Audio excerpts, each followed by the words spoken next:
ధ్యానం చేస్తూ ఉన్నాం. ఒక చిన్న మాట చదువుకుందాం. ప్రకటన పుస్తకం 2వ అధ్యాయం 8 నుంచి 11 వచనాలు చదువుదాం.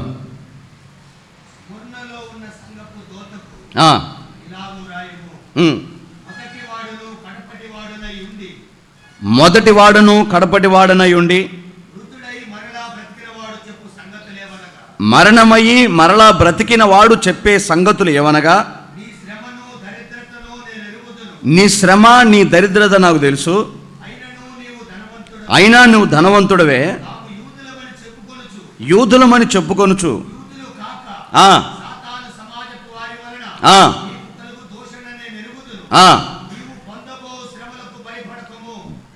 పొందబోయే శ్రమకు నువ్వు భయపడొద్దు, మీరు శోధించబడేటట్లు అపవాది మిమ్మల్ని చెరలో వేస్తాడు. 10 రోజులే మీకు శ్రమ, నమ్మకంగా ఉండు, నేను నీకు జీవ కిరీటం ఇస్తాను, వినుగాక. ఆమేన్. కొంచెం సౌండ్ జాగ్రత్తగా వినండి. ఈ ప్రకటన గ్రంథ ధ్యానాంశంలో ప్రాముఖ్యమైన సంగతి ఏంటంటే, దేవుడు పరలోకంలో యేసు ప్రభు రాకడ తర్వాత జరగబోయే సత్యాలని సంఘానికి తెలియచేయబోతున్నాడు. మనిషికి ఎంతవరకు తెలుసు అంటే మరణం వరకే తెలుసు. మరణం తర్వాత సంగతులన్నీ దేవుడికే తెలుసు. ఆ తర్వాత ఏం జరుగుతుందో మనకు తెలీదు.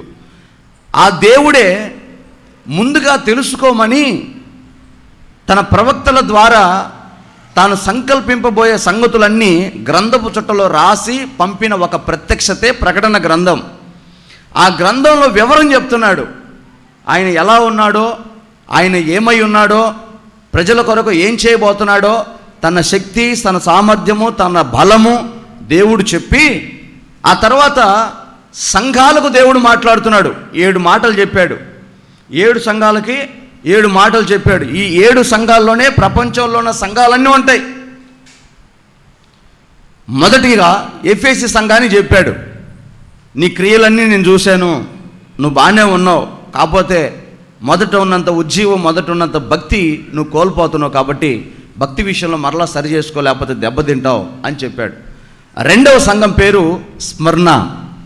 ఈ సంఘాలన్నీ ఆసియాలోనే ఉన్నాయి. ఆసియా అనేది టర్కీ అనే దేశానికి సరిహద్దులో ఉన్నటువంటి ప్రాంతం. చాలా ఆశీర్వదించబడిన స్థలం అది. టర్కీ అనే దేశం చాలా ఆశీర్వదించబడిన స్థలం, ఆశీర్వదించబడిన దేశం. ఈ రోజుకి అనేకులను ఆకర్షిస్తున్న దేశం, అందమైన దేశం. ఆ దేశంలో ఉన్న ఈ సంఘం స్మరణ సంఘం. ఈ సంఘాన్ని గురించి దేవుడు చెప్తున్న మాట మొదట ఏమంటున్నాడంటే, మృతుడనయ్యాను కానీ యుగ యుగములు సజీవుడను. స్టార్టింగ్ ఆ సంఘాన్ని పరిచయం చేసుకున్నాడు. హలో, మీతో మాట్లాడుతున్న దైవజనుడు ఎవరు తెలుసా? చాలా రోషం కలిగిన వాడు అన్నట్టుగా. మీతో మాట్లాడుతున్నవాడు అధికారం కలిగిన వాడు అన్నట్టుగా. మీతో మాట్లాడుతున్నవాడు ఒకప్పుడు శ్రమ పడ్డాడు, ఒకప్పుడు మరణం నెత్తి మీద వేసుకున్నాడు, అయినా యుగ యుగాలు సజీవుడై ఉన్నాడంట. దేవునికి స్తోత్రం, హల్లెలూయా. ఆయన మరణమయ్యాడు కానీ యుగ యుగాలు సజీవుడైన వాడు చెప్తున్నాడు. ఆశామాష మనిషి కాదు, జాగ్రత్తగా విను అన్నట్టుగా చెప్తున్నాడు. ఏం చెబుతున్నాడు అంటే,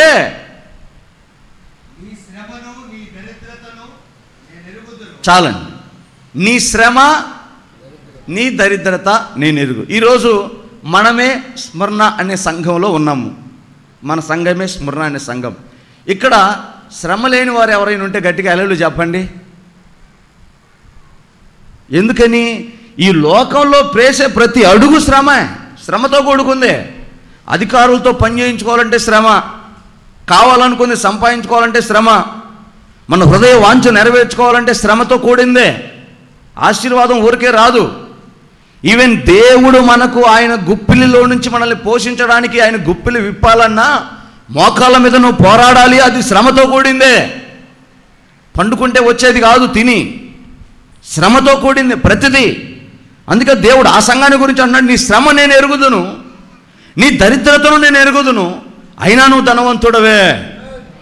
ఇప్పుడు ఆశీర్వదించబడిన పట్టణము దీవించబడిన పట్టణము, సమృద్ధి కలిగిన పట్టణమును దరిద్రత ఎందుకు వచ్చింది?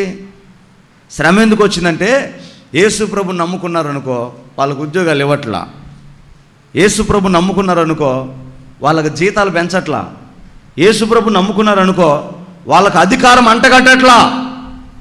ప్రభు నమ్ముకున్నారా? అపక్కబండి. ప్రభు నమ్ముకున్నారా? ఇదిగో ఇది జాలేపో. ప్రభు నమ్ముకున్నారా? మీకు రిజర్వేషన్ లేదు. ఇప్పుడు కూడా లేదా? మన దేశం లేదా? బీసీసీ క్రిస్టియన్ అనే సర్టిఫికేట్ తీసుకుంటే మన దేశంలో రిజర్వేషన్ లేదు. దేవుడి దయ వల్ల రేపు కనుక బీజేపీ కనుక వస్తే మనుధర్మశాస్త్రం అని ఒకటి ఉంది, అది వచ్చేస్తుంది. ఆల్రెడీ లిఖితపూర్వకంగా దాన్ని వేసేసాడు. ఏ రిజర్వేషన్లు ఉండవు. ఎస్సీ, ఎస్టీ, బీసీ, మైనార్టీ రిజర్వేషన్లు మొత్తం తీసేస్తాడు, మొత్తం ప్రైవేటు పరం చేస్తాడు. ఇక ఎలక్షన్లు ఉండవు. నువ్వు పెత్తనాలు చేసి రెబ్బన్లు కట్టుకుని రోడ్డు మీదకి వెళ్ళి ధర్నాలు చేసేంత సీన్ లేదు. తొక్కి పడేస్తాడు మొత్తాన్ని. రాని ప్రభు చిత్తం అయితే అదే రాని. స్తోత్రం. తేల్చుకుందాం. హల్లెలూయా. నెబుకద్నెజర్ లాంటి గడ్డి తిన్నాడు. ఇదెంత ఎంతంటే యేసయ్య ముందు సింహాసనాలు కదిలిపోవా? యేసు రక్తమే జయం. రాని కానీ నువ్వే కోరి తెచ్చుకుంటే పాని, దాన్ని మనం ఏం చేయలేము. నాకు ఆనే కావాలంటే నీ ఇష్టం, అది ఎవరి చేతిలో ఉండదు. రాని ఆ దరిద్రతని స్మరణ సంఘానికి రావడానికి కారణం ఏంటంటే ఆ రోజున్న పరిస్థితులు, దేవుని సంఘాన్ని అణిచివేయడానికి వాళ్ళు చేస్తున్న పనులు, అవన్నీ దేవుడు చూశాడు. ఒరే వీడికి టాలెంట్ ఉంది, స్కిల్స్ ఉన్నాయి, అర్హుడు, ఎందుకు ఉద్యోగం రావట్లేదు? ప్రభుని నమ్ముకున్నాడని. ఓకే, నీ దరిద్రతను నేను చూస్తున్నా. హింస పెడుతున్నారు, గాయపరుస్తున్నారు, నీ హింసను, నీ శ్రమను నేను చూస్తున్నా. అయినాను నీవు ధనవంతుడవే. ఎట్లా ధనవంతుడు అవుతాడు ప్రభువా? ఒక శ్రమ కలిగిన వాడు, దరిద్రతలో ఉన్నవాడు ఎలా ధనవంతుడు అవుతాడు? మనం పరిశుద్ధ గ్రంథంలో కొంతమంది జీవితాలను చూస్తాం. ధనవంతుడు అయిన వాడు ఒకడు ఉండెను, ఉదారంగా వస్త్రములు వేసుకొని తిని త్రాగి ఉన్నతమైన స్థితిలో ఉన్నాడంట. వాడి పేరే ధనవంతుడు. పేరు రాయలే ఎందుకో, దరిద్రుడి పేరు రాశాడు. దరిద్రుడు అనబడిన లాజరు ఒకడు ఉండెను. హలో, జాగ్రత్త వినండి. భూమి మీద లాజరుకు మంచి ఇల్లు లేదు, ఆరోగ్యశ్రీ కార్డు లేదు, హెల్త్ కార్డు లేదు, ఏ బెనిఫిట్ లేదు, ఉద్యోగం, వ్యాపారం, లాభం ఏమీ లేదు. దరిద్రుడైన వాడు. కానీ ఏమైనా ఉందయ్యా లాజరుకు అంటే మంచి విశ్వాసం ఉంది దేవుడి మీద. హల్లెలూయా. మంచి నమ్మకం ఉంది. కానీ ఈనాటి సంఘంలో అటు దరిద్రంలో విశ్వాసం ఉండట్లేదు, ఇటు ఆశీర్వాదంలో నమ్మకత్వం ఉండట్లేదు. సంఘంలో డిఫరెంట్ కైండ్స్ మనుషులు తయారైపోతున్నారు. రకరకాల వ్యక్తులు లేస్తున్నారు సంఘాల్లో. దారిద్ర్యంలో ఉన్న లాజరు దేవుడి మీద విశ్వాసం ఉంచాడు. ఏమనుకుంటున్నాడు తెలుసా?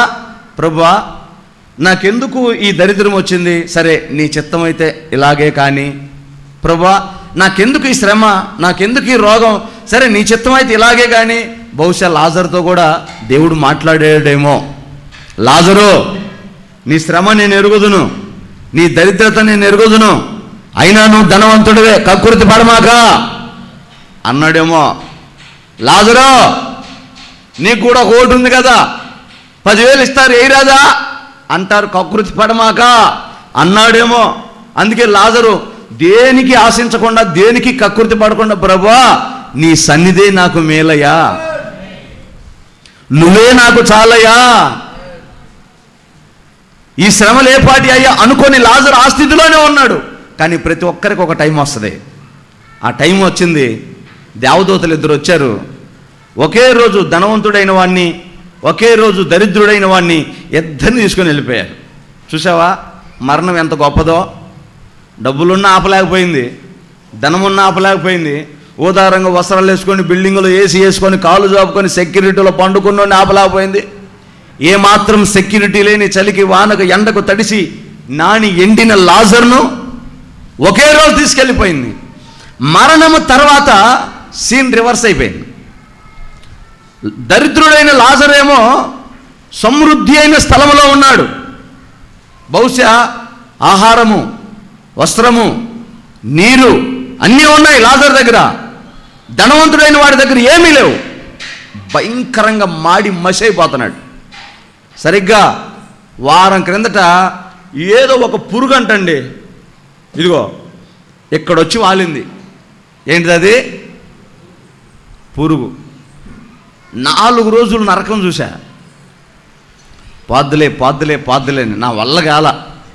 దేవుడి దేవుళ్ళ 10 రోజుల తర్వాత పోయిందనుకోండి. నాకేమనిపించిందంటే, ఒక చిన్న పురుగు వచ్చి వాళ్తేనే లోపల నరములు ఎముకలకు సైతం నొప్పి కలిగేటట్టుగా బాధించిందే. రేపు నరకంలో పరిస్థితి ఏంటో, అక్కడ పురుగులు ఉంటాయంట. మీరు ఇంటికి వెళ్ళిన తర్వాత యెషయా గ్రంథం చదవండి, అక్కడ పాతాళంలో పురుగులు ఉంటాయంట. మరి ఎన్ని రకాల పురుగులు ఉన్నాయో, ఏ పురుగులు ఉన్నాయో, మరి ఎక్కడెక్కడ వాళ్తాయో, ఎంత బాధిస్తాయో నాకు తెలియదు. ఆ భయంకరమైన నరకాన్ని తప్పించుకోమని దేవుడు ఈ బోధ అంతా చేస్తున్నాడు మీకు. ధనవంతుడు ఇక్కడ బాగా బతికాడు, ఏ పురుగు వాలకుండా, ఏ దోమ కొట్టకుండా. కానీ నరకంలోకి వెళ్ళాడు. అక్కడి నుంచి పిలుస్తున్నాడు లాజరుతో, ఒక్క చుక్క నీళ్లు తీసుకురమ్మన్నాయా. అంటే అక్కడ నీళ్ళు ఉన్నాయనేగా, నీళ్ళు సమృద్ధిగా ఉన్నాయనేగా. రేపు ఎల్లుండే సాగర్లో నీళ్ళు అయిపోయినాయి అంట, శ్రీశైలంలో నీళ్ళు అయిపోయినాయి అంట. మనకంటే ఏదో కొట్ట బోర్లు వేసుకొని వస్తున్నాయి. సిటీలో ఉన్న వాళ్ళ పరిస్థితి ఏంది? కరువు విలయతాండం ఆడబోతుంది. ఆల్రెడీ బెంగళూరులో మొదలైంది, హైదరాబాద్లో స్టార్ట్ అవుద్ది, మెల్లిగా వచ్చేస్తుంది, విజయవాడ గుంటూరు కూడా వచ్చేస్తుంది. కొండేపుకి వచ్చినా ఆశ్చర్యం లేదు. ఎందుకంటే రాబోయేది కరువే, రాబోయేది శ్రమే. మేలు ఎక్కడ? ప్రపంచం నివ్వెరపోతుంది. ఏం జరుగుతుందిరా భారతదేశంలో? ఎందుకంత శాపం భారతదేశానికి? సంఘాన్ని హింసిస్తే శాపంగా ఆశీర్వాదం అవుతుందా? వ్యభిచారం చేసుకోవచ్చంట, కోర్టు తీర్పిచ్చింది. మగోళ్ళు పెళ్లి చేసుకోవచ్చు, ఆడవాళ్ళు పెళ్లి చేసుకోవచ్చు అంట, కోర్టు తీర్పిచ్చింది. ప్రార్థన మాత్రం పెట్టకూడదంట. ఏ కంపెనీతో కొట్టాలో మరి. ప్రార్థన పెడితే ఏం చెబుతాం? దొంగతనాలు చేయమాకండి, వ్యభిచారాలు చేయమాకండి, మోసాలు చేయమాకండి, అన్యాయాలు చేయమాకండి, భర్తను మోసం చేయమాకండి, నమ్మకంగా ఉండండి, నీతిగా ఉండండి అనే కదా ప్రార్థనలు చెప్పేది. మరి అవి మాత్రం పెట్టడానికి పర్మిషన్ కావాలి, అది చెప్పడానికి పర్మిషన్ కావాలి, డ్యాన్సులు పెట్టుకోవడానికి, అటు ఇటుగానే ఆడవాళ్ళని తీసుకొచ్చి ఎగిరించుకోవడానికి పర్మిషన్ లేవు. అట్లాంటి దేశంలో కరువు రాక ఏమవుతుంది? అలాంటి అధికారుల మధ్యలో నష్టం రాక ఏం కలుగుతుంది? రావాల్సిన నష్టం వస్తుంది. అందుకే దేవుడు ముందుగానే హెచ్చరిస్తున్నాడు, 10 రోజులు మీకు శ్రమ, నమ్మకంగా ఉండు, శ్రమ వచ్చిందని బాధపడమాక, భయపడమాక. ఇదిగో నీ కళ్ళ ముందు లాజరు జీవితాన్ని నీకు చూపిస్తున్నాను కదా. లాజరు ఓర్చుకున్నాడు, అందుకే సమృద్ధి కలిగిన స్థలాల్లోకి వెళ్ళిపోయాడు, మనోహరమైన స్థలములలో పాలు పొందాడు. రేపు నువ్వు నేను కూడా ఈ 10 రోజుల శ్రమను ఓర్చుకుంటే, ఈ 10 రోజుల కష్టాన్ని ఓర్చుకుంటే, ఈ 10 రోజుల నిందను ఓర్చుకుంటే, ఈ 10 రోజుల దరిద్రాన్ని ఓర్చుకుంటే ఖచ్చితంగా దేవుని రాజ్యానికి వెళ్ళిపోతావు. దేవునికి స్తోత్రం కలుగునుగాక. హల్లెలూయా. అందుకేనండి శ్రమ వచ్చినప్పుడు, కరువు వచ్చినప్పుడు, కాస్త దారిద్ర్యం మనకు వచ్చినప్పుడు వెంటనే ఇంకా ఏం దేవుళ్ళే, ఏం ఆశీర్వాదంలే, ఏం మందిరంలో, ఏం ప్రార్థనలే, 4 రూపాయలు సంపాదిద్దామని పరిగెడితే నీ కష్టం వలన, సామెతల పుస్తకంలో అంటాడు, నరుని కష్టం వలన వాని ఆస్తి ఎక్కువ కాదు, యెహోవా ఇచ్చు ఆశీర్వాదమే ఐశ్వర్యము. నీ కష్టం వలన, నీ ప్రయాస వలన, నీ తెలివితేటల వలన ఏమీ కాదు. నువ్వు వేసిన ప్రతి అడుగు జారిపోతానే ఉంటుంది, నువ్వు చేసిన ప్రతి ప్రయత్నం ఓడిపోతానే ఉంటుంది. నీ తెలివితేటలతో నువ్వేదో మూట కట్టాలని ప్రయత్నం చేస్తుంటావు, అడిగి చేస్తుంటావు, వెనకపోతానే ఉంటుంది. కానీ దేవుడు నిన్ను ఆశీర్వదించడం మొదలుపెట్టాడు అనుకో, గుడ్డిగా అడిగేసిన అది కలిసి వస్తుంటుంది, అమాయకంగా అడుగులేసిన ఆశీర్వాదకరంగా మారుతూ ఉంటుంది. అందుకే నీ దరిద్రమును బట్టి, నీ శ్రమను బట్టి నువ్వు భయపడొద్దు. అదేగా చెప్పింది, నువ్వు భయపడొద్దు. ఎందుకని చెప్తాడయ్యా ఇంత మాట అంటే, దావీదు అంటాడు, అతని శ్రమలో నేను అతనికి, నీ శ్రమలో నేను నీకు తోడై ఉన్నాను. అందుకే దావీదు ఆ పాట రాశాడు, అగ్ని వంటి శ్రమలో నేను ఆశ్రయించి నీ సానిధి శ్రమలే. గట్టిగా పాడదాం.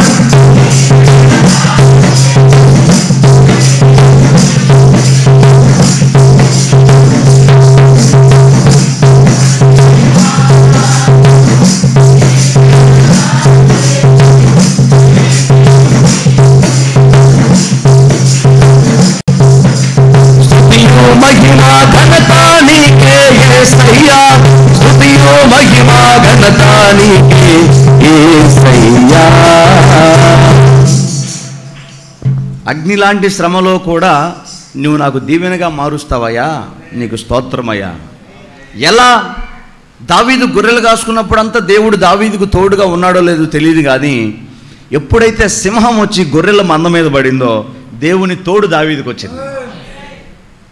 సౌలా, ఆ గొలియాతు నేను చంపుతానంటే, ఒరే నువ్వు చూస్తేనేమో భూమికి జానడే ఉన్నావు, ఎలా చంపుతావు గొలియాతునంటే, అయ్యా అడవిలో నా మంద మీదకి సింహం వస్తే చేతి కర్రతో వెళ్ళి సింహాన్ని చంపానయ్యా, ఎలుగుబంటి వస్తే చేతి కర్రతో వెళ్ళి ఎలుగుబంటిని చంపానయ్యా. మరి ఎక్కడ చెప్పుకోలేదే, ఎవరు చెప్పుకోలేదే? దేవుడు చేసిన కార్యం నేను ఎట్ట చెప్పుకుంటానయ్యా?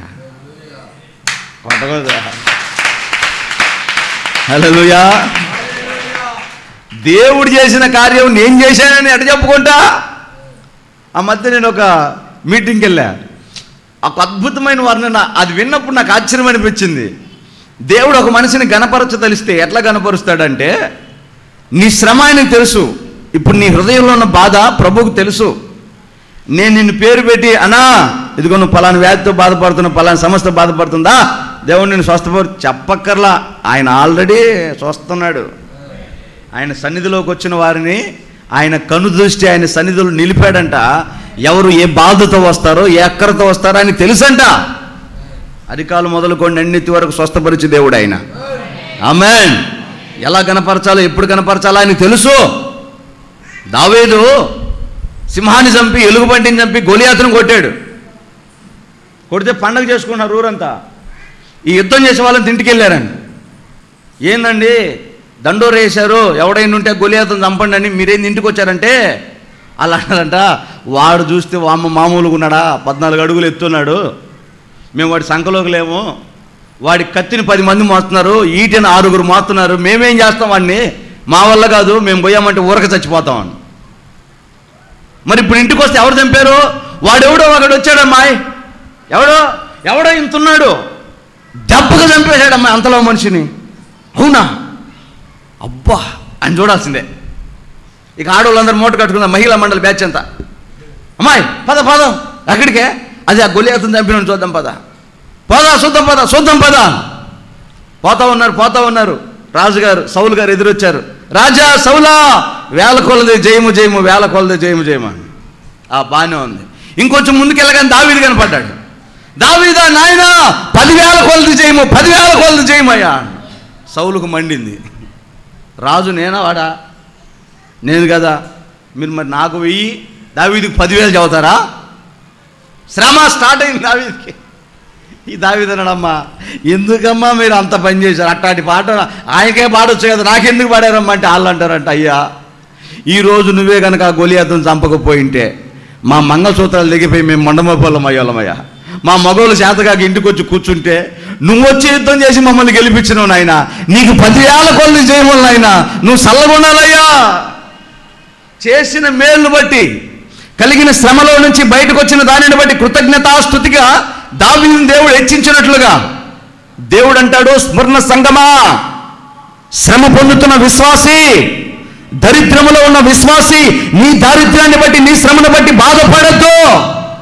ఎంత స్పష్టంగా చెప్తున్నాడో, సంగమా భయపడద్దు, లోకం వైపు చూడొద్దు, లోకములో ఉన్న ఆ ఆశీర్వాదం వైపు నువ్వు చూడకు. 10 రోజులు ఓర్చుకో, నేను నిన్ను ఆశీర్వదిస్తా, నేను నీకు జయమిస్తా. ఎంత మంచి మాట. నీ శ్రమ నేను చూస్తా. ఏంది ప్రభా, శ్రమ పడుతుంటే చూస్తా ఎట్టోని బుద్ధి అయిందా నీకు? ఆయనకేమో తెలుసా? ఆయనకు పాఠాలు దిద్దుతారు వీళ్ళు. అయ్యా నేను ఇంత శ్రమ పడుతుంటే, ఇంత కన్నీళ్ళు గారుతుంటే నువ్వు చూస్తా ఉంటే ఊరంతా తిరిగమ్మా ఆశీర్వదిస్తా. జెండా చెట్టు కట్టి పోతే నువ్వే, మద్దులూరు పోతే నువ్వే, మద్దులూరు రోడ్డుకు పోతే నువ్వే, జాలపాలెం రోడ్డుకు పోతే నువ్వే, టంగుటూరు రోడ్లో కూడా నువ్వే, ఊరంతా తిరుగు. ప్రార్థన ఎప్పుడు చేస్తున్నావు? సువార్త ఎప్పుడు చెబుతున్నావు? దేవుని కృతజ్ఞత ఎప్పుడు చెప్తున్నావు? లోకమంతా తిరుగుతావు నువ్వే, మరి దేవుణ్ణి ఎప్పుడు అడుగుతున్నావు నువ్వు? మరలా చివరిలో 2 నిమిషాలు పండుకోబోయే ముందు, ప్రభా నా కన్నీళ్ళు తెలియదు, నా బాధ తెలియదు, నా సమస్య తెలియదు, నా దరిద్రం తెలియదు, ఎప్పుడైనా నాకు ఈ దరిద్రం తీరేది. నీ గురించి దేవుడు చెబుతున్నాడు. భయపడు మాక, ఉండని. పొరపాటున బుసుక్కు నేను నిన్ను ఆశీర్వదించాను, అసలు దొరకవు నాకు. 10 రోజులు ఉండని, భయపడద్దు, నేను నీకు తోడుగా ఉన్నాను అంతే.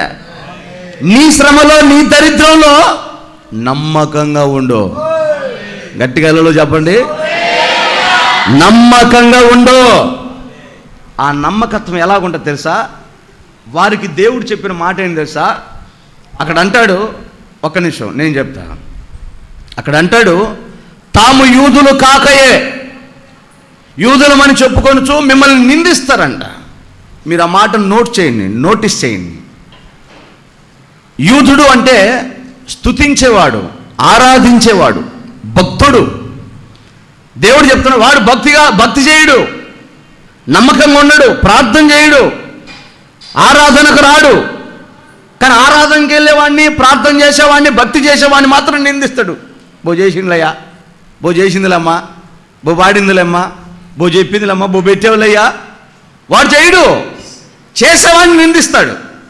రేపు చూడండి, మనం ఆశీర్వదించబడుతున్నప్పుడు, మనం జరుగుతున్నప్పుడు మామూలు నిందలు కాదు. పోయిన సంవత్సరం మనం మీటింగ్ పెట్టామా?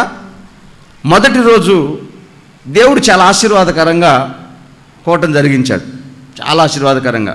అన్ని జనులు సైతం ఆ మిద్దెలపై నుండి వాక్యం విని, అబ్బా రాత్రి ఎవరో బలి చెప్పాడు పాస్టర్ గారు అనే సాక్ష్యం చెప్పాడు. అది మంచి సాక్ష్యం కదా. నా పక్కన్నోడు అంటాడు, అసలు వాక్యం చెప్పాడు పాస్టర్ గారు రాత్రి అంటే. వాక్యం అంటే ఇంక బైబుల్ తీసుకుని ఆదికాండం దాకా చదివే పనిలోనే ఉండాలా? 24 గంటలు చదువు చదువు చదువు. ఏం బడియా అమ్మా? బట్ ఇప్పుడు దాకా మీకు చెప్పేది వాక్యం కదా. దావీదు బైబిల్లో ఉన్నాడా, బయట ఉన్నాడా? యూదులు బైబిల్లో ఉన్నారా, బయట ఉన్నారా? సంఘం బైబిల్లో ఉందా, బయట ఉందా? స్మరణ సంఘం ఎక్కడుంది? బైబిల్లోది కాదా? ఇది వాక్యం కాదా? నిన్ను ఏ విధము చేతనైనా పరలోకాన్ని తీసుకెళ్ళడానికి ప్రయత్నం కాదా? యూదులు కాకయే నిందిస్తారు, వాళ్ళు భక్తి చేయరు, కొండి పోతున్నారంట, నింద. వాళ్ళు భక్తి చేయరు, పరిశుద్ధాత్మ ఆరాధనంట, నింద. గట్టి గట్టిగా సప్పట్లు, కేకలు, అరుపులు. ఏందా ఆరాధన? నింద. వాడు యూదుడు కాదు, వాడు స్తుతించడు. యూదులమని చెప్పుకుంటారు, ఆరాధన చేయరు. మాది కూడా ఆరాధన చెప్పుకుంటారు, మనల్ని నిందిస్తారంట. అలాంటి వారు నిందించినప్పుడు నువ్వు భయపడొద్దు. 10 రోజులే నీకు శ్రమ, నమ్మకంగా ఉండు. ఎట్లా ప్రభు నమ్మకంగా అంటే జాగ్రత్తగానండి. యేసేపు ఉన్నాడు. యేసేపు చిన్న వయసు నుంచి తండ్రికి ఇష్టంగా ఉండి తండ్రి చేత దేవుని ప్రేమను తెలుసుకున్నాడు. దేవుడు గొప్పవాడురా, దేవుడు అద్భుతాలు చేస్తాడురా, నీ శ్రమలో కాపాడుతాడు, నీ అక్కర్లో తోడుంటాడు. మన దేవుడు కొనకడు, నిద్రపోడు. ఆయన పొద్దున్నే లేపేదానికి ఏ పూజారి అవసరం లేదు, రాత్రి పడుకోబెట్టడానికి ఏ పాట పాడే అన్నమయ్య కీర్తనలు అవసరం లేదురా.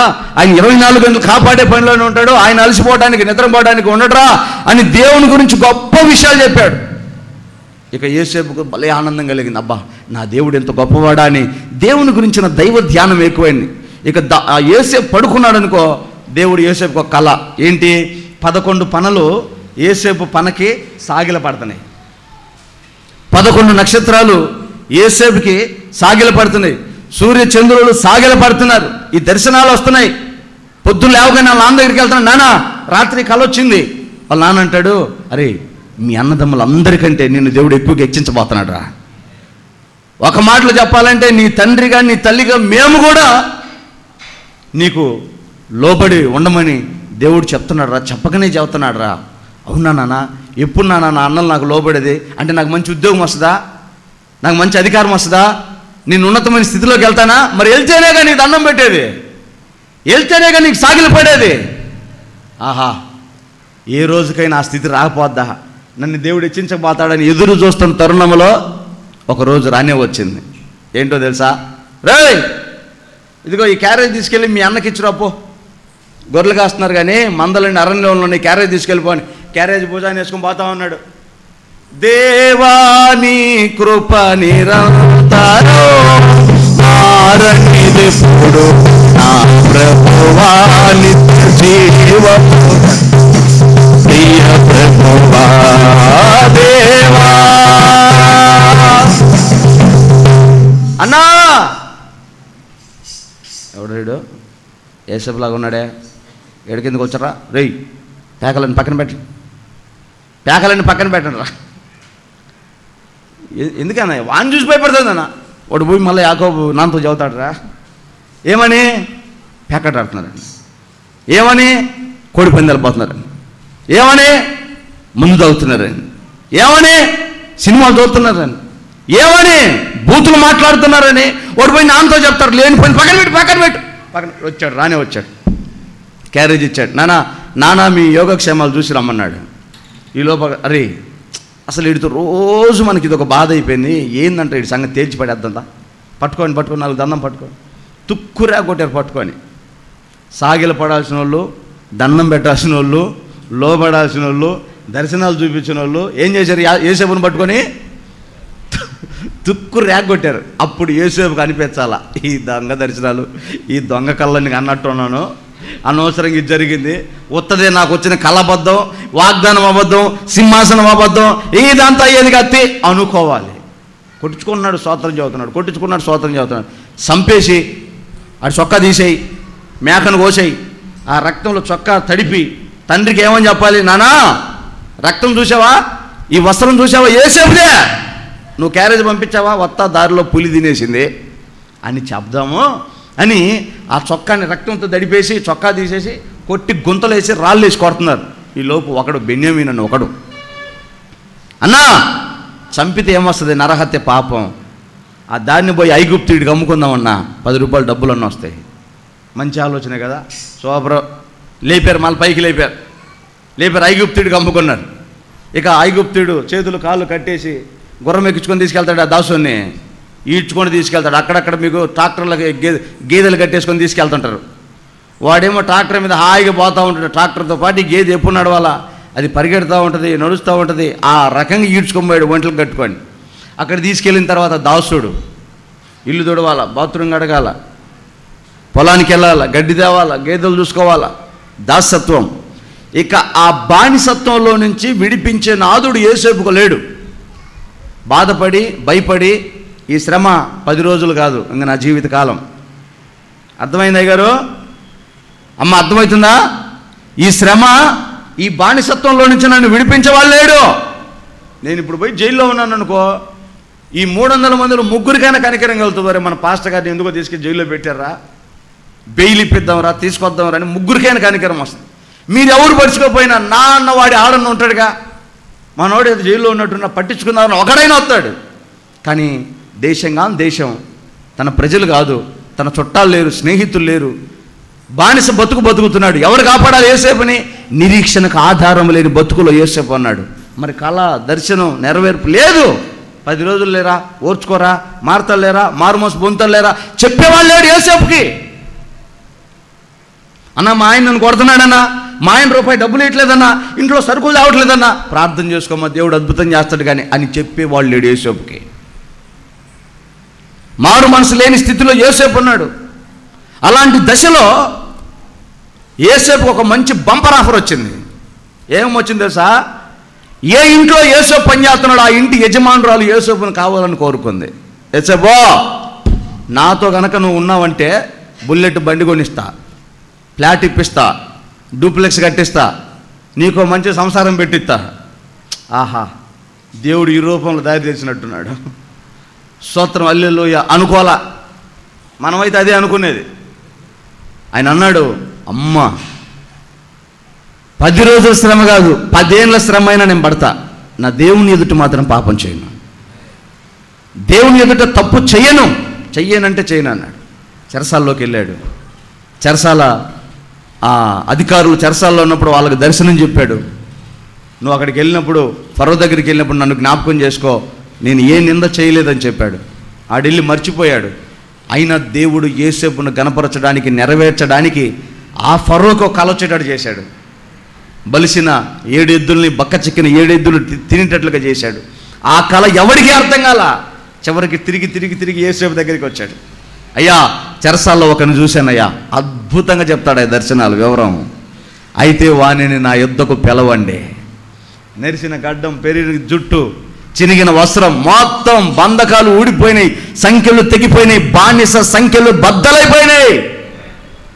రాజవస్త్రం వచ్చింది, ఉంగరం దొడిగారు, క్షౌరము చేశారు, గడ్డము గీశారు. యోసేపుకి ఒక రేంజ్లోకి వచ్చాడు. ఫరో ఎదుటికి, ఫరో దగ్గరకు వస్తున్నప్పుడు చెప్పాడు, ఇదిగో నీ కళ్ళ ఇది, నీ దర్శనం ఇది, నీ సమస్య, నీ శ్రమ ఇది, చేతైతే ఈ శ్రమలోంచి బాగుపడు, బయటపడు అన్నాడు. ఫరో అన్నాడు, ఇంత తెలివిగల ఆత్మ కలిగిన వాడు నా దేశంలో నేను చూడలేదు, నీ అంతటోడు లేడు, నువ్వే నా పక్కన వచ్చి కూర్చొని ఇవన్నీ నువ్వు చెయ్యి అన్నాడు. దేవునికి స్తోత్రం, హల్లెలూయా. దేవుని ఆత్మ ద్వారా తెలివితేటలు కలిగి యోసేపు ఆ గింజలు దాచిపెట్టడానికి కావాల్సినటువంటి ఆ గుంటలు తవ్వాడు, గానుగల్లో గింజలు దాచాడు, ప్రపంచానికి కరువు వచ్చేటట్టు దేవుడు చేశాడు. ఆ యోసేపు అన్నలు ధాన్యం కొనడానికి యోసేపు దగ్గరికి వచ్చేటట్టు చేశాడు. దేవునికి మహిమ కలుగును గాక, హల్లెలూయా. ఇప్పుడు ఈ మాట యోసేపుకు చెప్పచ్చు. యోసేపు 10 రోజులే శ్రమ, 11 రోజు నీ అన్నదమ్ములు వచ్చి నీ పాదాల దగ్గర పడ్డారు లేదా? దేవుడు మర్చిపోయాడా? దేవుడు మాట ఇస్తే తప్పాడా? నీకు తొందర, ఇంకా చెప్పమంటే తుత్తర, ఆగవు. వాగ్దానం నెరవేరేదాకా ఆగవు, అమ్మ నాన్న పెళ్లి చేసేదాకా ఆగవు. కర్మర స్వామి, దేవుడు ఆశీర్వదించేదాకా ఆగవు, దేవుడు ఇచ్చేదాకా ఆగవు, దేవుడు ఇచ్చించేదాకా నిలబడలేవు. నీకు నువ్వే చూసుకొని, నీకు నువ్వే పట్టుకొని, నీకు నువ్వే పరిగెడితే లాగి పెడితే ఎంత దూరం పోయి మళ్ళీ అంత దూరం వచ్చి పడతావు. ఏందమ్మాయి, ఆ దేవుడు నన్ను చల్లగా చూడాల, ఆ దేవుడు నన్ను మర్చిపోయాడు, నా దరిద్రం నాకే, ఇంకా నాకటమే, తర్వాత ఏం ఉండదు, నాకటమే. దేవుడు వాగ్దానం చేసినప్పుడు ఆ వాగ్దానాన్ని పట్టుకో. 42 సంవత్సరాలకు ఇస్సాకు పెళ్లి చేసుకుంది. ఎన్ని సంవత్సరాలకి? ఆయన అన్నట్టు 16 ఏళ్ళకి నాకు పెర్రు నాకెప్పుడు చేస్తారు, పెర్రు చేసుకుని ఏం చేస్తావమ్మా? ఆ మధ్య మంచుకోవచ్చు పిల్లలే, బాగా భక్తి చేస్తా. నేనే బాప్టిజం ఇచ్చిన, ఏమిచ్చిన బాప్టిజం కూడా నేనే ఇచ్చిన. సడన్గా ఒకరోజు సెంటర్లో ఒక బండి మీద కనపడింది. ఏందిరా ఈ పిల్ల బండి మీద కనపడింది, ఏమైందిరా అంటే, పెళ్ళి అయిందన్నా, నేను పాస్టర్ని, ఆత్మీయ తండ్రిని రా, నాకు మాటలను చెప్పొద్దా? చెప్పలా. పెళ్లి చూపులు చెప్పలా, పెళ్ళికి చెప్పలా, పెళ్ళి మాత్రమైంది. పెళ్ళి ఒక పిల్లోడు పుట్టిన తర్వాత అప్పుడు వచ్చింది. అన్నయ్య చెప్పమ్మా, ఈరోజు కొట్టలేదు అనకూడదు అన్నయ్య. డైలీ సర్వీస్, తాగడం తన్నడం, తాగడం తన్నడం. దేవుని స్తోత్రం అమ్మ. ఎందుకన్నయ్య, నువ్వే కదమ్మా పోయింది, కనీసం నా చెప్పినవా? అట్టాటి కీడు ఏమైనా ఉంటే నేను ప్రార్థన చేసేవానిగా. ఇప్పుడు పెళ్ళిలో కీడు ఉంటుందనేగా. పెళ్ళి అంటేనే కీడు, తెలుసా మీకు? కొత్త ఇల్లు, కొత్త జంట, కొత్త వస్తువు, కొత్తది ఏదైనా కీడు ఉంటుంది, దాంతో కీడు వస్తుంది. ఆ కీడు తొలగిపోవడానికి యాగాలు, యజ్ఞాలు, దానాలు, ధర్మాలు, సమస్తాలు. మనమైతే దేవునికి ప్రార్థన చేసుకొని కీడు తొలగిపోయేటట్టు చేసుకుంటాం. నువ్వు కనీసం ప్రార్థన కూడా చేసుకోకుండా చేసుకున్నావుగా, కీడు చుట్టుకుంది. ఇంకా దాంట్లో నేను స్టిల్ టుడే, ఈరోజు కూడా దంతానే ఉన్నాడంట. 3 పిల్లలు, ఈరోజు కూడా దంతానే ఉన్నాడు. తన్నించుకో తల్లి, ఇబ్బంది ఏం లేదు. ఇప్పుడు నేను చేస్తే కుదరదమ్మా, ఆల్రెడీ అగ్రిమెంట్ అయిపోయిందమ్మా, అయిపోయింది. తొందరపడమాకమ్మా, 10 రోజులు శ్రమ, భయపడమాక, నీ దరిద్రం నేను వేసుకున్నా. యేసయ్య అన్నాడు, అవలేదా? మీరు ధనవంతులుగా మారడానికి మీ దరిద్రమును నేను భరించాను అన్నాడు. యేసయ్య వస్త్రహీనుడయ్యాడు, అంతకంటే దరిద్రం ఏమన్నుందా? వేసుకోవడానికి బట్టలు లేని స్థితికి యేసయ్య వెళ్ళాడు. ఎందుకు వచ్చింది ఆ దరిద్రం? అది మనదే, మన శాపం, మన దరిద్రం యేసయ్య మీద వేసుకున్నాడు మనల్ని ధనవంతులు చేయడానికి. చేశాడు. కొట్టో, యేసయ్య మనల్ని ధనవంతులు చేశాడు. ఆమేన్. ఎప్పుడు చేశాడు అన్నయ్య? బ్యాంకులో 500 బ్యాంక్ బ్యాలెన్స్ కూడా లేదు. ఇప్పుడు కాదు, మరణమైన మరుక్షణమే సువర్ణ వీధుల్లోకి తీసుకెళ్తాడు దేవుడు. నీ పాదాల కింద బంగారపు రహదారులో వెలిగివ్వడానికి కరెంటు బుడ్లు, కిరసన, పెట్రోల్ కాదు, ఆయన నీతి తేజమయమైన మహిమగా వెలుగుతుంది. అలాంటి మహిమ కలిగిన పట్టణంలోకి తీసుకెళ్తాడు. పరిశుద్ధులుండే రాజ్యం, చిత్తశుద్ధి గలవారు ఉండే దేశం, పాపము లేని, అబద్ధము లేని, అన్యాయం లేని, అక్రమం లేని, వ్యాధి లేని, ఆకలి దప్పిక రోదన లేని దేశానికి నిన్ను ప్రమోట్ చేశాడు దేవుడు ఆయన రక్తము ద్వారా. ఇంకెక్కడ నీ దరిద్రం? ఏమన్నా ఇక్కడ వదిలేసుకొని పోవటమే, ఏమన్నా ఇక్కడ పడటమే. హల్లెలూయా. నీ శ్రమ నాకు తెలుసు, నీ దరిద్రం నాకు తెలుసు. యూదులు కాకయే నిన్ను దూషిస్తున్నవారు, నిందిస్తున్నవారు కూడా నాకు తెలుసు. అయినను 10 రోజులే నీకు శ్రమ, 10 రోజులే, 10 రోజులే. 10 రోజుల తర్వాత నీకు ఆశీర్వాదం ఉంది. అది నేనేమంటానంటే ఆ ఆశీర్వాదం ఇహమందున పరమందున. దైవజనం చెప్తాడు కదా, ఇహ పరమందున నీవే నాకని ఇక ఏదియో నాకు. గట్టిగా చెప్పడం.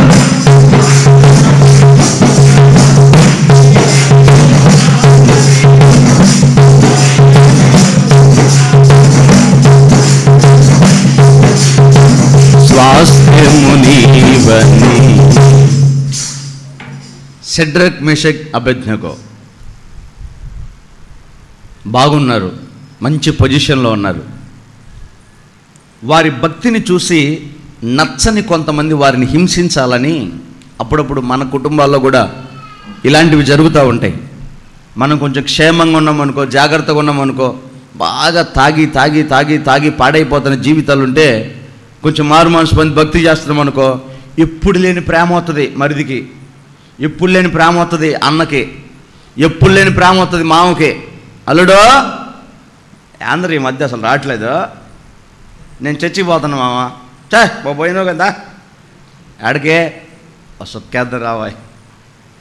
డబ్బులు కూడా ఏమి ఉండట్లేదు మామ ఈ మధ్య, మొత్తం అమ్మాయి తీసుకుంటుంది, చర్చికి పోయాడికి నీకెందుకు డబ్బులు అంటుంది. ఎవరు రూపాయి నిన్ను ఎవడు అడిగారు డబ్బులు? నువ్వు అడిగాడరా? నేను లేననుకున్నావా? నేను చచ్చిపోయాను అనుకున్నావా? నేను తాగను మామ, బాప్టిజం కూడా తీసుకున్నాను. నువ్వు తాగకపోతే నేను చచ్చిపోయాను, తొట్టే సావురా, సావు, దరిద్రం పోయి సావు. నువ్వు తాగపోతే ఒట్టే పోయి. నువ్వు బాగుపడితే చూడలేనివాడు మరి వాడు. నువ్వు భక్తి చేయనప్పుడు, నువ్వు తాగి ఆడపడ్డప్పుడు మధ్యలో రోడ్లో కుక్కలు వచ్చి నీ మూతి నాకింది నేను చూసిన. అన్నా ఆ ఫ్లెక్సీ షాప్ ముందే పండుకొని ఉంటే, వాంతి చేసుకొని అన్నం మెచ్చుకొని ఉంటే, కుక్కలు వచ్చి మూతి నాకపోతే నేను చూసిన. చెబితే విన్నా చాలాసార్లు, స్వయంగా చూసిన. అబ్బా నిజమే రా, ఆయన చెప్పింది కరెక్టే అనుకున్నా. అప్పుడు రాడు పాపం. అప్పుడు ఈమె తిని తిని తిని ఆ బజ్జీలు, బాండాలు, ఆ చీపురు కట్టలతో పోసిన దోశలు, ఆ రోడ్డు మీద పోయే మట్టి మశానం అంతా పడుతుంటే ఆ బాండీలు వేసుకొని ఎగిరేసి ఎగిరేసి ఎగిరేసి కొడుతుంటాడు. పేట పేట అతను కుక్కకేసినట్టు. ఏంటది?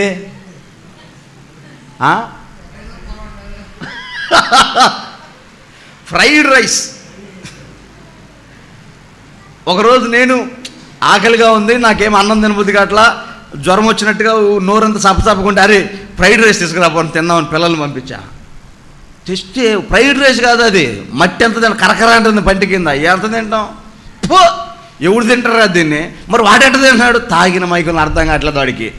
కరకర్ర అంటుంటే అబ్బా బాగుందిరా అనుకుంటున్నాడు. తిని తిని తిని శుభ్రంగా అట్టుంటే బలిసి నిన్ను లేపుకొని కూడా పాపం ఆమెకు చేతకాక ఆడి సహాయమో ఈడి సహాయం తీసుకెళ్ళి ఇంటికి వెళ్ళి పడుకోబెట్టుకొని ప్రార్థన చేసుకొని మార్చుకుంది ఆ తల్లి. ఇప్పుడేమైంది నీ భక్తి? చెడగొట్టడానికి వచ్చాడు. షడ్రక్, మెషక్, అబేద్నెగోలు భక్తి చేస్తారు బాగా, అన్యుల దేశంలో ఉన్నారు, కాపాడుకుంటున్నారు. మనకెందుకు వచ్చిన గొడవలేరా? మనం ఎన్నాళ్ళు బతుకుతాం ఈ భూమి మీద, ఉన్న 4 రోజులు క్షేమంగా ఉందామని. ఏ రేంజ్కి తీసుకెళ్లారు తెలుసా? అగ్ని గుండం వేసి అగ్నిని మండిస్తా బెదిరిస్తున్నారు. ఈ ప్రతిమకు మీరు నమస్కారం చేయకపోతే మిమ్మల్ని అగ్నిలో వేస్తాము. గంట కొడతారు. రెడీ, 1 2 3 అనగానే మొత్తం బోర్ల పడాలి. గంట కొట్టాడు. దేశం దేశం బోర్ల పడింది. షడ్రక్, మెషక్, అబేద్నెగోలు ముగ్గురు నిలబడ్డారు. కింద ఈ పక్క వాళ్ళ అమ్మ పడుకుంది, ఈ పక్క వాళ్ళ నాన్న పడుకున్నాడు, ముందు పక్క వాళ్ళ మామ పడుకొని, వెనక పక్క వాళ్ళ బామర్ది పడుకొని ఉన్నాడు. మొత్తం పడుకొని వీళ్ళు ముగ్గురు నిలబడ్డారు. పండుకోరా ఆహా, నేను ప్రభుని నమ్ముకున్నా, ఎవడికి పడితే వాడికి తలొంచేదిలే. రేపు పొద్దున్న రేషన్ కార్డు కావాలంటే ఎవడిస్తాడమ్మా నీకో, పడుకో. ఏదైనా లోన్ కావాలంటే ఎవడిస్తాడు నీకు, పడుకో. ఆహా. చూడండి, ఒక ఆఫర్. రాజుగారు వీళ్ళని బెదిరించడానికి, రే అగ్ని 7 అంతలు చేయండి రా ఏమన్నాడు. మామూలుగా ఒక మంటే అల్లాడిపోతుంటే దాన్ని 7 అంతలు చేసి, ఇదిగో మీరు మంచోళ్ళని, రాజుగారికి అర్థమైపోయింది, మీరు మంచోళ్ళని మీకు ఇంకొక ఆఫర్ ఇస్తున్నా, అగ్ని 7 అంతలైంది. మర్యాదగా లోపడతారా, అగ్నిలో పడతారా? అగ్నిలైనా పడతాం, కానీ ఆ ప్రతిమకు నమస్కారం చేయమని. అందుకే అగ్ని వంటి శ్రమలో నేను ఆశ్రయించుతూ నీ సన్నిధిని. అగ్నిగుండమైనా మేము పడమయ్యా, అది కరెక్ట్ కాదయ్యా, నిలబడ్డారు. తీసుకెళ్ళి అగ్ని లేసేయండి అన్నాడు. విచిత్రం, తీసుకెళ్ళారు, అగ్ని లేశారు. రాజుగారు చూస్తూనే ఉన్నాడు. 4వ వ్యక్తి కనపడుతున్నాడు. ఈ లోకంలోనే అగ్ని కెరటాలు వారిని ఏమీ చేయలేక, వారిని తాకలేక, కాల్చలేకపోవడం రాజుగారు చూసి ఆశ్చర్యపోయి కళ్ళు కొని వస్తున్నాడు.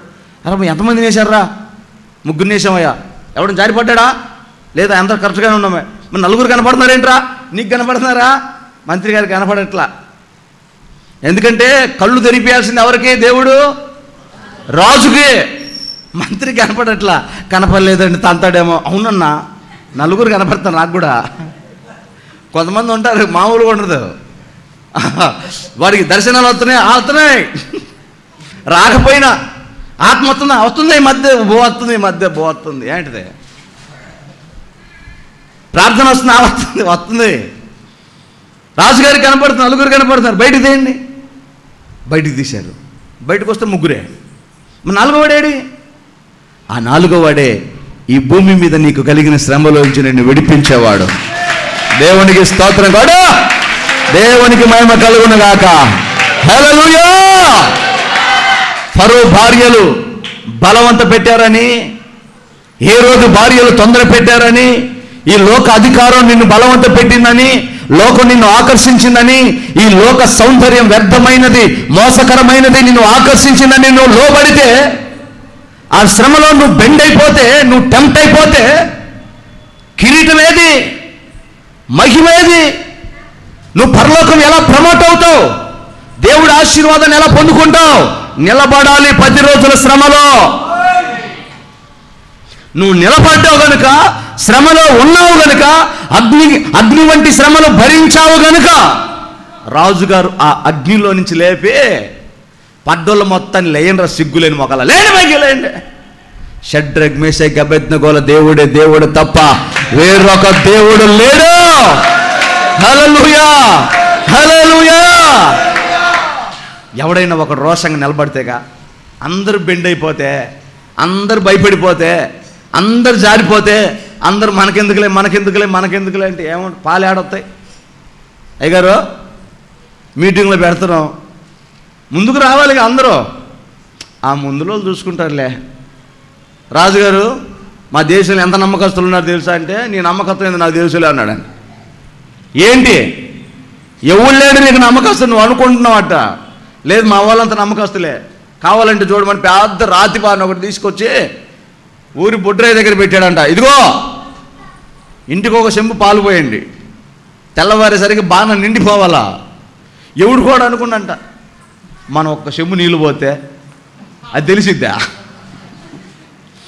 ఎవడు కూడా అనుకున్నాడు, అమ్మాయి పాలు తీసుకెళ్తున్నా, లీటర్ తెచ్చిపెట్టా, ఫ్రిడ్జ్లో పెట్టా, తెల్లారుతాను పోయిటివే, అది వాళ్ళు కూడా పాలే పోతారంట. నువ్వురా 2 లీటర్లు తెచ్చా, ఎందుకైనా మంచిదని, ఒకవేళ బాగా నిండిద్దో నిండదో అని 2 లీటర్లు తెచ్చా. అబ్బో ఈడు 2 లీటర్లు తెచ్చిపెట్టాడు, మనం ఒక చెంబు నీళ్ళు పోతే పాలలు తెలిసిద్దా? వస్తుందే. ఈయన్ని అడిగితే నువ్వు మరి నీ సంగతి, నేను ఎప్పుడో నిన్ననే తెచ్చిండ్రా నాయన పాలు. ఇంకా అన్న మీటింగ్లు అనౌన్స్మెంట్ చేయటం ఆలస్యం. తెచ్చారు, పెట్టారు. తెల్లారి పొద్దున రాజుగారి తొంగి చూస్తే నీళ్ళు నిండు ఉన్నాయి, ఒక్క చెంబు పాలు లేవు. కారణం ఏంటి? మొత్తం నీళ్ళే పోసారు. ఎవడు కూడా అనుకోని పెచ్చోడు జారిపోతే ప్రతివాడు ఆరాధన లెగ్గొడితే, ప్రతివాడు దేవుడిని వెనకాలేస్తే, అందరికి రాజకీయం, అందరికి పనులు, అందరికి పాటలు ఉంటే దేవుణ్ణి స్తుతించేవాడేడి? దేవుణ్ణి ఆరాధించేవాడేడి? అగ్ని వంటి శ్రమలో దేవునికి సాక్షిగా నిలబడేవాడేడి? రోషం కలిగిన బయలకు మధ్యలో రోషం గల ప్రవక్త వంటి ఏలియా వంటి వాడు ఏడి? దేవుడు చూస్తే మనందరం అలాగా కనబడదుము గాక. హల్లెలూయా, హల్లెలూయా. అది మనకు కనబడాలి. అది మన జీవితంలో దేవుడు కోరుకుంటున్నాడు. స్వర్ణ సంఘమా, శ్రమ నాకు తెలుసు. హెర్మోన్ మందిరం విశ్వాసులారా, మీ దరిద్రత నాకు తెలుసు, మీ ఆశ నాకు తెలుసు. 10 రోజులు ఓపిక పట్టండి. భయపడద్దు. అదే కదా, భయపడద్దు. నిన్ను నిందించే వాళ్ళు, అవమానించే వాళ్ళు యూదులు కాకయే. ఆడికి ప్రార్థన రాదు, పాట రాదు, భక్తి రాదు. ఆడెప్పుడు దేవుడి కోసం రోషంగా నిలబడిన అనుభవం లేదు. కానీ నిన్ను మాత్రం పెద్ద మనిషి అయ్యి వస్తాడు నిన్ను అవమానించడానికి. చేసావులేరా భక్తి, అంత దూరం వెళ్ళావు, ఎంత దూరం వెళ్ళావు, అన్ని పాటలు పాడావు, ఎంత భక్తి చేసావు అని నిందించే వాళ్ళు వస్తారు. కానీ నువ్వు భయపడద్దు. ఎందుకని ఈ మాట చెప్తున్నాడంటే, యాకోబు రాసిన పత్రిక 2వ అధ్యాయం 5వ వచనంలో మనం చూస్తే, యాకోబు పత్రిక 2వ అధ్యాయము 5వ వచనం చూద్దాం.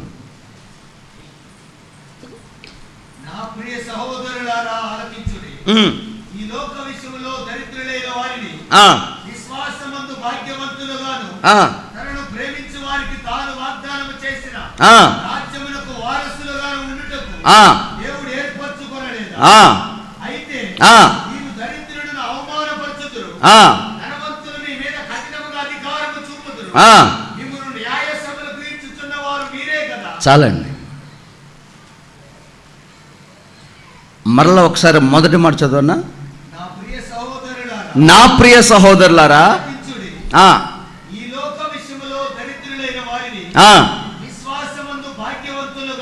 చాలు అమ్మా,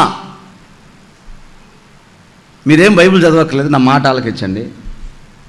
నా ప్రియ సహోదరులారా ఆలకించండి, చెవిగలవాడు ఆత్మ చెప్పు సంగతులు వినుగాక అన్నట్టు చెప్తున్నాడు. ఆలకించండి. ఏం ఆలకించాలయ్యా? ఈ లోక సంబంధమైన దరిద్రము విశ్వాస విషయంలో భాగ్యము కాదా? అదేగా. ఈ లోకంలో మీరు అనుకుంటున్నారు కదా దరిద్రులమయ్యామని. ఇప్పుడు నేనంట, మొన్న ఒక ఆయన అంటున్నాడు, ఏం పాస్టర్ గారు, ఏంది ఇంత అనారోగ్య సమస్యలో ఉన్నారు, ఆర్థిక ఇబ్బందుల్లో ఉన్నారు అని అంటే, సర్లేన్న దేవుడు అనుమతించాడు, ఏదో ఒక టైం రాకపోతే దేవుడు ఆశీర్వదించాడు అంటే ఆయన అన్నాడు, నిజానికి నువ్వు గనక లోకంలో నింటే నీ పరిస్థితి ఏ రేంజ్లో ఉండేదన్న. ఆయన నన్ను కనపరుస్తున్నాడు, లేత బలపరుస్తున్నాడో ఆదరిస్తున్నాడు నాకు తెలియదు, కానీ చెప్పుకొచ్చాడు. ఆ సమయంలో నేను ఈ మాట జ్ఞాపకం చేసుకున్నా. ఈ లోక సంబంధమైన దరిద్రము విశ్వాస విషయంలో భాగ్యం. ఆమేన్. ఈ భూమి మీద నీకు శ్రమ, ఈ భూమి మీద ఆర్థిక ఇబ్బంది, ఈ భూమి మీద నీ అనారోగ్యం, ఈ భూమి మీద నీ అప్పు, ఈ భూమి మీద నీ పరిస్థితి ప్రతికూలత ఏదైనా అది పరలోక విషయంలో భాగ్యంగా నిన్ను మారుస్తుంది. యేసయ్య కొరకు నిందపడ్డావా, దీవించబడతావు పరలోకంలో. యేసయ్య కొరకు అవమానపరచబడ్డావా, ఆశీర్వదించబడతావు పరలోకంలో. యేసయ్య కొరకు శ్రమ పడ్డావా, సింహాసనాలు పొందుకుంటావా పరలోకంలో. హల్లెలూయా, హల్లెలూయా. ఈ మాట చెప్పినవాడు ఊరికే కూర్చొని గుడిలో కూర్చొని గర్భగుడిలో కూర్చొని ఇటు పెట్టుకొని పడండి పడండి పడండి అని చెప్పినవాడు కాదండి. ఆయన ఎక్స్పీరియన్స్ చేసి మనకు చెప్పాడు. ఒకసారి మీరు ఆలోచన చేయండి. కన్యక గర్భవతి అయి కుమారుణ్ణి కంటదని ప్రవచనం ఉంది, వాగ్దానం ఉంది, అది నెరవేరింది. మరలా ఒకడొచ్చి వ్యభిచారం చేస్తే పుట్టావురా నువ్వు అని యేసుప్రభుని అవమానిస్తే ఆ మనసుకి ఎంత గాయమవుతుందో చెప్పండి ఒకసారి. ఏమ్మా, లోకంలో సామెత ఉంది, పచ్చిక నేను చెప్పలేను, కానీ వ్యభిచారి దగ్గర పోయి వ్యభిచారంటే ఒప్పుకోదంట. సాక్షాత్తు పరిశుద్ధమైన గర్భముతో పరిశుద్ధాత్మ ద్వారా పుట్టినటువంటి వ్యక్తి యేసు ప్రభు, ఆయనను వ్యభిచారమైన ముద్ర ఆయన మీదేస్తే ఆయన మనసు ఎంత గాయపడి ఉంటుంది. లోకానికి భూమికి ఆకాశమైన వస్త్రమును కప్పిన ఆయనకి వస్త్రహీనుని చేస్తే ఆయనకి ఎంత బాధ ఉంటుంది? ఆయన్ను నిందిస్తే, ఆయన శ్రమ పడితే, ఆయన గాయపరిస్తే ఎలా ఉంటుంది?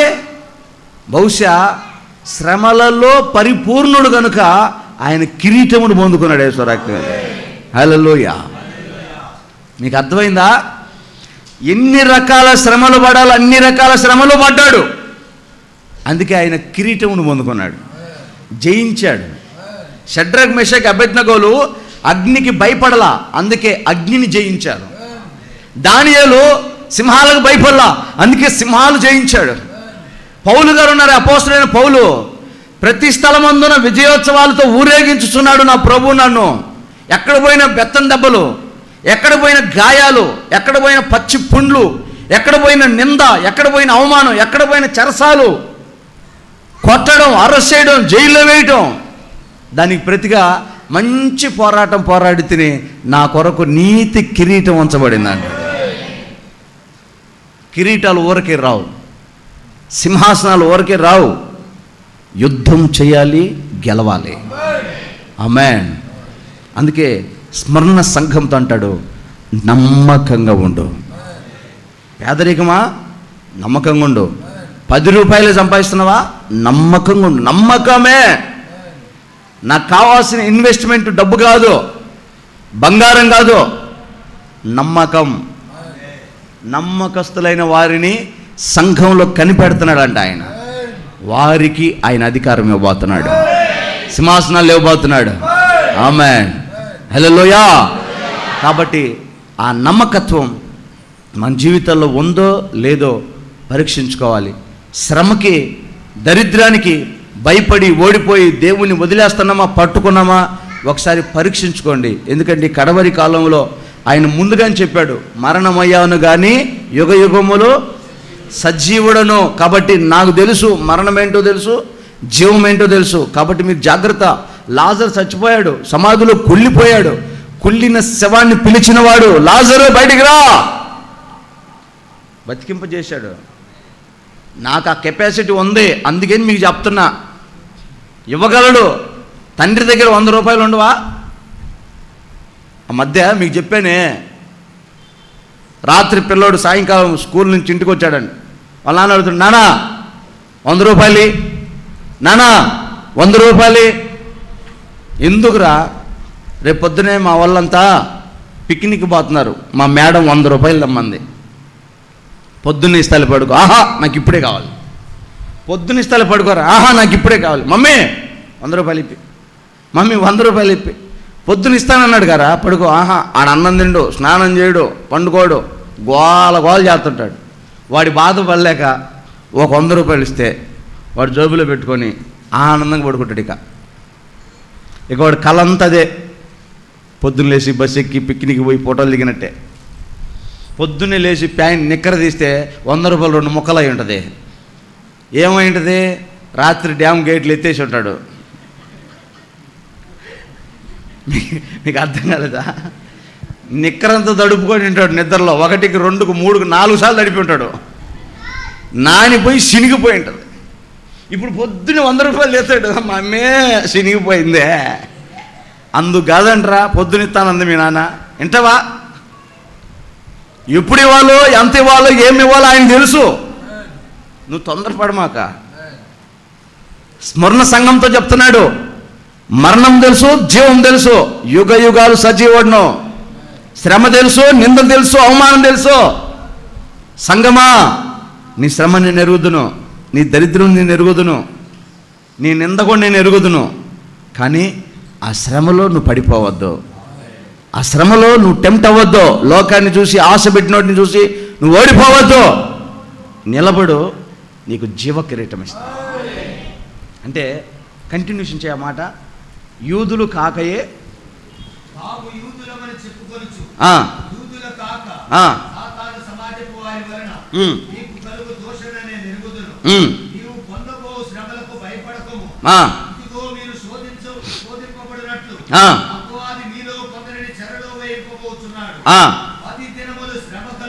పది దినములు శ్రమ కలుగును, మరణము వరకు నమ్మకంగా ఉండుము, నేను నీకు జీవ కిరీటం ఇచ్చేదను. వినుగాక, జయించువాడు రెండవ మరణము వలన ఏ హానియు చెందడు. స్మరణ సంఘానికి జీవం, ఆయుష్కాలం లోపం కనబడుతుంది దేవుడికి. ఎందుకని? వారికి వచ్చే శ్రమను బట్టి ఒక్కొక్కడు జారిపోతున్నాడు, ఒక్కొక్కడు ఓడిపోతున్నాడు. అందుకే దేవుడు నిలబెట్టి చెప్తున్నాడు, ఓయ్ నా మాటినో, 10 రోజులే ఓర్చుకో, నేను నీకు జీవ కిరీటం ఇవ్వబోతున్నాను. కిరీటం ఎవరికి ఇస్తాడు తెలుసా? జయించిన వాడికే కిరీటం ఇస్తాడు. ఏ కిరీటం ఇస్తాడు? ఇప్పుడు ఈ ఫ్యాషన్ డిజైనింగ్ షోలు జరుగుతూ ఉంటాయి, ఫ్యాషన్ షోలు, మిస్ ఇండియా, మిస్ వరల్డ్, వాళ్ళకు ఒక కిరీటాలు ఇస్తాడు. ఆ కిరీటం చూడగానే అర్థమైపోద్ది ఇది పలానా కిరీటం అని. ఒక్కొక్క దేశానికి ఒక్కొక్క కిరీటం ఉంటుంది. రాజుగారికి ఒక కిరీటం ఉంటుంది, మంత్రి గారికి ఒక కిరీటం ఉంటుంది, సైన్యాధిపతికి ఒక కిరీటం ఉంటుంది. కిరీటంని బట్టి వారి స్థాయి తెలిసిపోద్ది. ఇప్పుడు స్మరణ సంఘానికి దేవుడు ఏం చెప్తున్నాడంటే, జీవం లేదు. ప్రతిసారి నువ్వు ఓడిపోయి పడిపోయి మరణమవుతానే ఉన్నావు. శ్రమను బట్టి, దరిద్రాన్ని బట్టి ఇంకెన్నిసార్లు నిలబడు, నమ్మకంగా నిలబడు, నేను నీకు జీవ కిరీటం ఇస్తా. ఇక నీ మీద మరణానికి అధికారం లేకుండా చేస్తాను. హల్లెలూయా. జీవం అనే కిరీటం మన నెత్తి మీదకి వస్తే మరణం మన దగ్గరికి వస్తుందా? సరైన కర్ర ఈ రేంజ్లో పెట్టుకొని నిలబడు, కుక్క వస్తుందా? మంచి స్టేట్ బ్యాంక్ మేనేజర్ అనుకో, ఆర్థిక సమస్య నీకు ఉంటుందా? నిన్న పేపర్లు చూసా, 8 కోట్లు ప్యాకెట్ ఆడినంట ఒకడు. ఇంకా ఎక్కువ ఏమనేమో, 18 కోట్ల. ఎవరైనా చూసారా ఈ న్యూస్? ఐసిఐసిఐ బ్యాంక్ మేనేజర్ చూసారా? ఎన్ని కోట్ల అబ్బాయి? 18 కోట్లు కదా, 13 కోట్లు. 13 కోట్లు ప్యాకెట్ ఆడిందంట. ప్యాకెట్ ఆడే వాళ్ళంత గట్టిగా వెళ్ళలో చెప్పండి.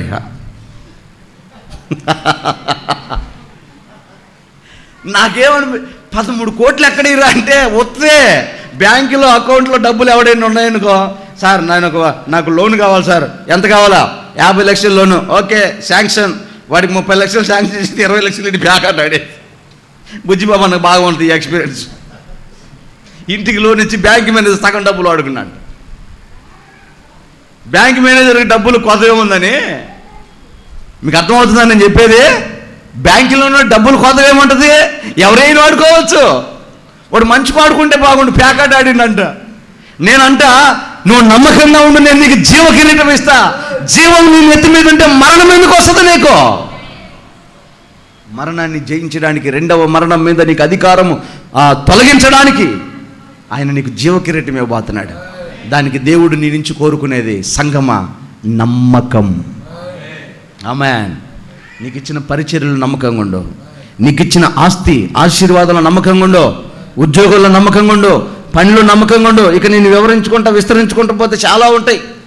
యజమానుడు దగ్గర ఉన్నాడు అనుకో, తగ్గొచ్చింది మిరపకాయలు టక టక టక టక టక టక పచ్చగా, ఆహా. ఆ యజమాని ఆ పక్క పోయాడు. అక్కాయ్ రాత్రి సీరియల్లో ఏం జరిగింది? పని చేయమే. చేతంలే, ఆయన వచ్చినప్పుడు చేస్తాం కానీ చెప్పరాదా నీకేమైంది? మళ్ళీ ఆ పక్క నుంచి ఆ యజమానురాలు అటు అమ్మ వచ్చినాము గబగబతి. జీతం తీసుకుంటున్నావు కదా, కూలి తీసుకుంటున్నావు కదా, ఎందుకమ్మా ఎందుకు? నాకు ఒక ఆయన తెలుసు, నేను ఏది చెప్పినా నా నెత్తికే వస్తుంది. చెప్పకుండా ఎట్టు నేను గట్టిగా వెళ్ళు చెప్పండి. ఇప్పుడు నేను యాడో చూసి చెప్పా, అది నువ్వు చేస్తేవి, నాకేం తెలుసు? అది చెప్పినప్పుడు నీకు అంతలాను కూర్చుకుంటే నువ్వు మారు మనసు పొందు. బాధ ఎందుకు పడతావు? తప్పు చేసామని అర్థమైంది కదా, మారు మనసు పొందు. నాకు ఒక ఆయన తెలుసు, ఆయన గురించి నేను చూసినప్పుడు, ఆయన గురించి విన్నప్పుడు ఆశ్చర్యం కలిగింది. ఏం చేస్తాడు తెలుసు? ఆయన ఈ లెట్రిన్ ట్యాంకు, సెప్టిక్ ట్యాంక్ గుంటలు తవ్వుతాడు. హలో, ఇండ్లు కట్టుకున్న తర్వాత సెప్టిక్ ట్యాంక్ గుంటలు ఉంటాయి కదా, ఇప్పుడంటే జేసీబీలు వచ్చి తీస్తున్నాయి, కానీ అప్పుడు మనుషులే తవ్వేది. రోజు కూలి ఎంత? 300. ఈయన కూలికి వస్తాడు. ఒక్కొక్క గుండిని, ఇది ఏ కంపెనీ, ఒక్కొక్క గుండి 2 నిమిషాలు చేస్తాడు ఒక సొక్కాకి. 5 గుండీలు 5 రెళ్ళు 10 నిమిషాలు చేస్తాడు. గుండి తీసిన తర్వాత సొక్క ఎంతసేపు తీయాలి?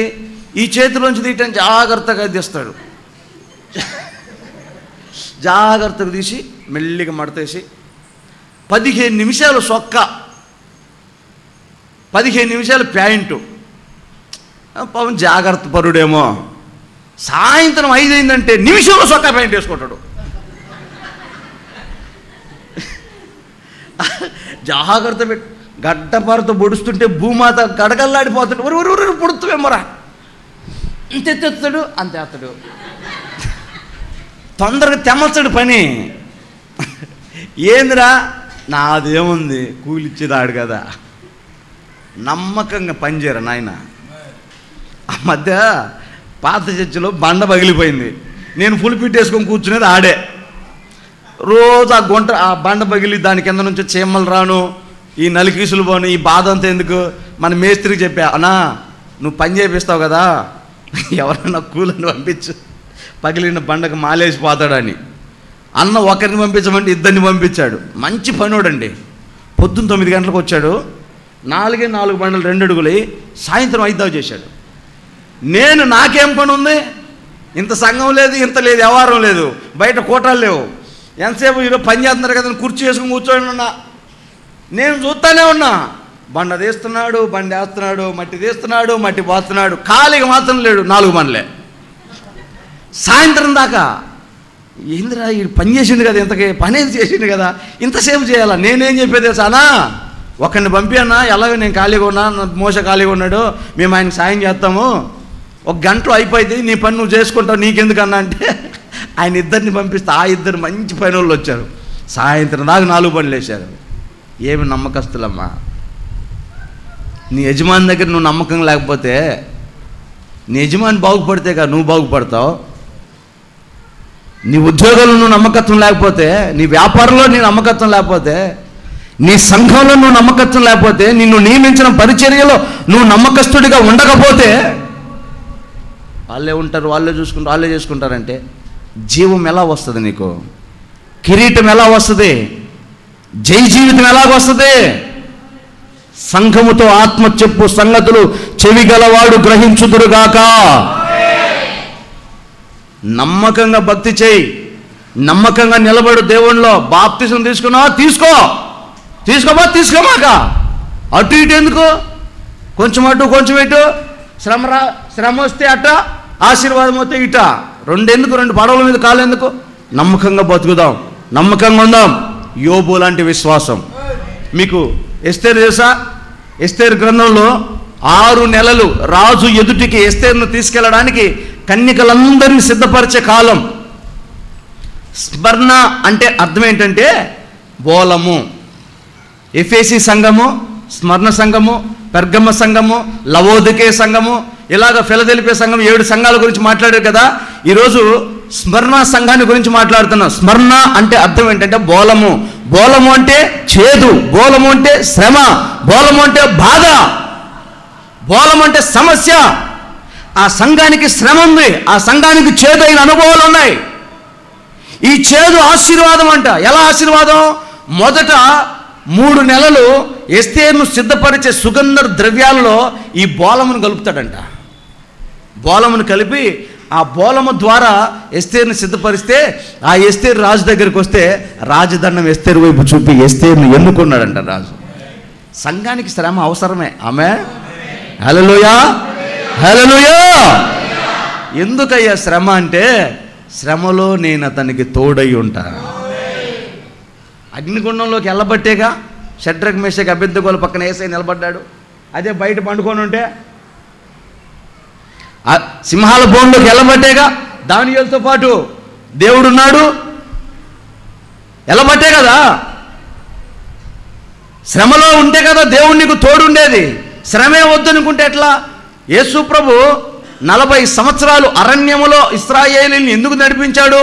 40 రోజుల్లో వెళ్ళొచ్చు అంట కనానికి, ఐగుప్తులో నుంచి 40 డేస్. కానీ 40 సంవత్సరాలు ఎందుకు ప్రయాణం చేయించాడంటే, ఈ 40 సంవత్సరాలు వారిని శ్రమ పెట్టి తీసుకెళ్ళాడంట. ఎందుకు శ్రమ పెట్టావా అంటే, శ్రమ వచ్చినప్పుడంతా ప్రభువా యేసయ్యా తండ్రి, శ్రమలో దేవుడి మీద ఆనుకున్నారంట. దేవుడి మీద ఆనుకుంటే జీవితంలో ఎప్పటికీ పడిపోరు. అందుకు ఆ శ్రమను వాళ్ళకి నేర్పడానికే. కాబట్టి శ్రమ చేదు మనకు మేలే, కానీ అది నష్టము కాదు. స్మరణ సంఘానికి శ్రమ రావటం వల్ల దేవుడు చెప్పాడు, నమ్మకంగా ఉండు, శ్రమలో నేను నీకు జీవ కిరీటం ఇస్తానని చెప్పాడు. ఇక రెండవ మరణం మీద నీకు అధికారం లేదు అని చెప్పాడు. అదే శ్రమ లేకపోతే ఈ మాట చెప్పడుగా, శ్రమ రాబట్టేగా. కాబట్టి శ్రమలకు భయపడద్దు సంగమా. నా యేసయ్య నీ శ్రమలో తోడునుగాక, నా యేసయ్య శ్రమ మీద నీకు అధికారం ఇచ్చునుగాక. యోబున్నాడు, ఎన్ని శ్రమలు వచ్చినా, ఎన్ని వ్యాధులు వచ్చినా, ఎన్ని రోగాలు వచ్చినా భయపడి దేవుణ్ణి వదిలిపెట్టలా, రోషంగా నిలబడ్డాడు. నా దేవుడు సజీవుడు, నేను ఆయన కన్నులారా చూస్తాను అన్నాడు. అన్నట్లుగానే రెండంతల ఆశీర్వాదాన్ని పొందుకున్నాడు. ఈ కృప దేవుడు మన సంఘానికి దయచేయునుగాక. అందరు తలలు వంచి కళ్ళు మూసుకొని ప్రార్థన చేసుకుందాం. అందరూ ఒక క్షణం అలాగే తలలు వంచి కళ్ళు మూసుకొని